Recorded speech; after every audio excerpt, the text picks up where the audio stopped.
Okay, Assalamualaikum. Job upah pasang Android player roof monitor dengan dia tambah parking sensor Honda. Jom kita tengok. Ni sensor 1 2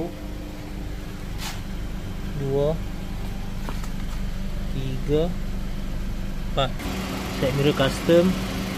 Dia tak nampak tebuk bulatnya. Ngam je. Sama sini custom. So dia tak nampak bonjol sangat lah. Okay, ni roof monitor. Ok, ni saiz 14 inci 1080p. Tepi ni ada USB slot. Tu ada USB slot, ada HDMI, ada illumination blue color lah. So ini kita tarik sampai depan dengan 7870. So dia ada color biru. Lepas tu depan lain, belakang lain, split screen lah. Ok, tak boleh touch screen. Cantik panel dia, hitam gloss. Ada lampu sikit.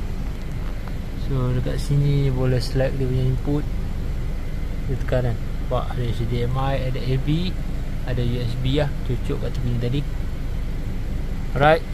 Yang ni yang universal, hitam ada, grey ada, ikut korang punya atas roof liner lah.